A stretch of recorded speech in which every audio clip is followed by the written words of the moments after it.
Assalamualaikum warahmatullahi wabarakatuh.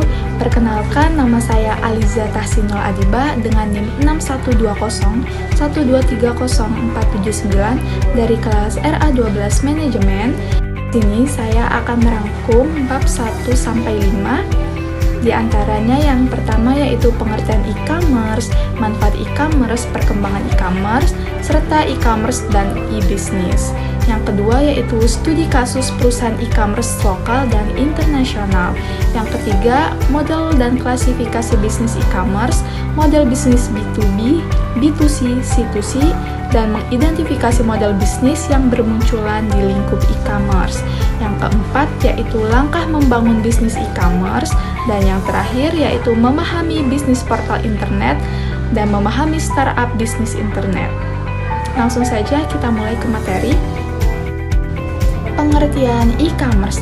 Electronic commerce atau e-commerce adalah suatu proses terjadinya transaksi jual-beli yang dalam prakteknya dilakukan secara online melalui media elektronik.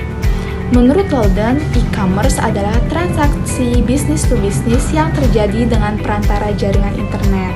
Saat ini, sarana e-commerce adalah bukan hanya lewat telepon dan televisi saja, tetapi kini lebih sering menggunakan internet. Sebagian orang salah mengartikan antara marketplace dan e-commerce dan menganggap keduanya itu sama, padahal pengertian e-commerce berbeda dengan marketplace. Kalau misalkan marketplace itu merupakan salah satu model dari e-commerce yang bertindak sebagai perantara antara pembeli atau penjual. Contohnya seperti Shopee, Lazada, Tokopedia, dan lain-lain. Jadi marketplace itu bukan merupakan aktivitas jual beli lainnya, melainkan perantara yang mempertemukan penjual dengan pembeli secara online. Selanjutnya ada manfaat e-commerce, di antaranya yaitu biayanya rendah. Tentu dalam toko online itu menelan biaya yang lebih rendah daripada toko offline. Pemilik toko tidak perlu khawatir memikirkan biaya sewa gedung, gaji pekerja, atau tagihan listrik. Yang kedua, jangkauannya itu luas. Tidak seperti toko konvensional yang hanya menyasar target audiens lokal atau daerah tertentu saja, jangkauan e-commerce itu luas. Pembeli dari luar daerah atau berbagai wilayah, bahkan penjuru dunia bisa berbelanja di toko online. Terus yang ketiga, transaksi dan pengiriman barang lebih mudah. Metode pengiriman barang dan pembayaran semakin banyak dan real time. Dengan banyaknya pilihan metode pembayaran elektronik, transaksi di e-commerce menjadi semakin mudah. Di sini juga ada perkembangan e-commerce di Indonesia. E-commerce di Indonesia meningkat tajam setelah pandemi. Pada awal tahun 2020, transaksi bisnis online meningkat sekitar 33% dengan nilai yang fantastis.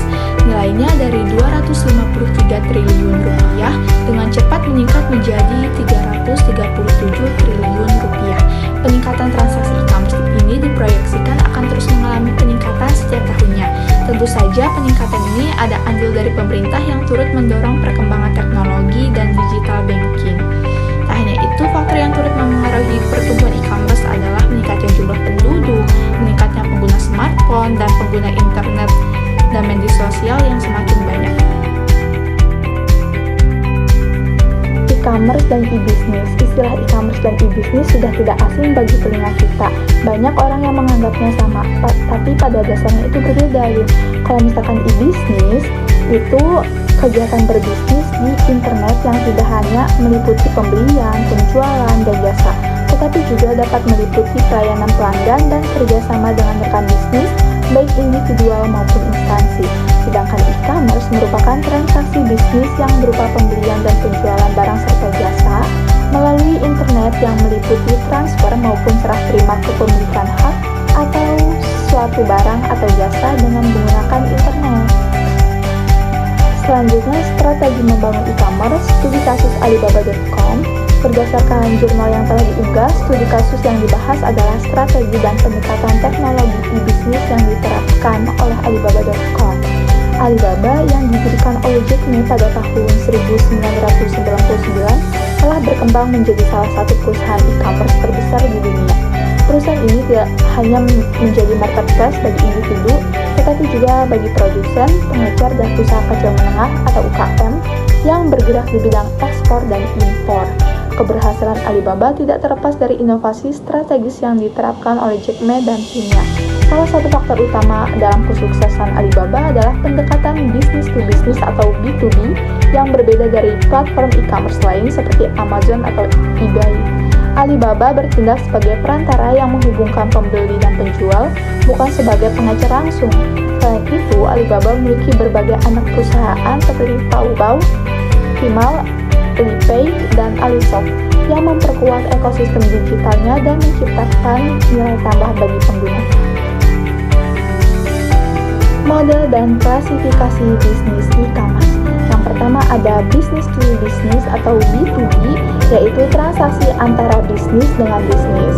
Yang kedua ada business to consumer atau B2C, yaitu transaksi antara bisnis dengan konsumen. Yang ketiga ada business to public administration atau B2A, atau disebut transaksi antara bisnis dengan pemerintah. Yang keempat ada business to consumer atau B2B2C, yaitu transaksi antara bisnis dengan bisnis kemudian ke konsumen. Selanjutnya ada consumer to consumer atau C2C, yaitu transaksi antara konsumen dengan konsumen. Selanjutnya consumer to business atau C2B, yaitu transaksi antara konsumen dengan bisnis. Dan yang terakhir yaitu consumer to public administration atau C2A, yaitu transaksi antara konsumen dengan pemerintah. Model bisnis B2B, B2C, dan C2C. Yang pertama adalah business to business atau B2B. Model B2B dilakukan dengan transaksi antara dua perusahaan seperti produsen dengan distributor atau distributor dengan retailer. Contohnya Relali.com dan Bizi.co.id. Platform B2B memungkinkan Anda untuk melakukan pembelian dalam jumlah besar dengan harga berhasil. Yang kedua yaitu business to consumer atau B2C, merupakan model penjualan langsung dari perusahaan ke konsumen akhir. Tokopedia dan Shopee menjadi contoh umum di mana kalian sebagai konsumen dapat membeli produk langsung dari penjual atau brand. Yang ketiga ada consumer to consumer atau C2C, yaitu platform C2C memungkinkan konsumen menjual ke konsumen lain. OLX dan Facebook Marketplace menjadi wadahnya. Mengidentifikasi model bisnis yang bermunculan di lingkup e-commerce. Yang pertama yaitu ada direct to consumer atau D2C. Di sini tuh brand menjual produk langsung ke pelanggan tanpa adanya perantara. Contohnya Nike, Apple, dan brand lokal yang menjual lewat website sendiri. Yang kedua ada marketplace, yaitu platform yang menghubungkan penjual dan pembeli tanpa memiliki stok sendiri. Contohnya Tokopedia, Shopee, Amazon. Yang ketiga ada dropshipping. Di sini tuh penjual tidak menyimpan stok sendiri, melainkan bekerja sama dengan supplier yang mengirim produk langsung ke pelanggan. Terus yang keempat ada print on demand atau POD, yaitu produk dicetak atau dibuat hanya ketika ada pesanan saja gitu. Biasanya untuk pakaian, aksesoris atau barang custom lainnya. Contohnya Redbubble atau lainnya. Langkah membangun bisnis e-commerce. Memulai bisnis e-commerce bisa menjadi proses yang menarik dan menantang.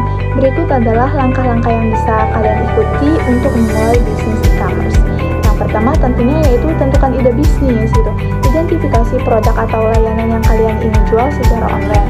Terus pikirin juga nih tentang apa yang akan membuat produk kalian unik atau bagaimana kalian dapat memenuhi kebutuhan pasar yang ada. Yang kedua yaitu riset pasar.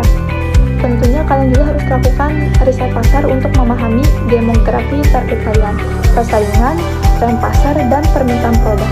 Identifikasi segmen pasar yang akan menjadi fokus utama di bisnis kalian nanti. Yang ketiga, buat rencana bisnis. Buat rencana bisnis yang mencakup tujuan, strategi pemasaran, model pendapatan, struktur biaya, analisis SWOT, dan proyeksi keuangan. Rencana bisnis akan menjadi panduan kalian dalam mengembangkan bisnis e-commerce. Yang keempat, pilih platform e-commerce. Pilih platform e-commerce yang sesuai dengan kebutuhan bisnis kalian. Beberapa platform populer termasuk Shopify atau WooCommerce, BigCommerce, dan Magento. Pilihlah platform yang memiliki fitur yang sesuai dengan tujuan dan skala bisnis kalian. Yang kelima, buat situs web e-commerce-nya gitu. Menggunakan platform yang kalian pilih. Pastikan situs web kalian memiliki tampilan yang menarik, navigasi yang mudah, deskripsi produk yang jelas, sistem pembayaran yang aman, dan proses checkout yang lancar.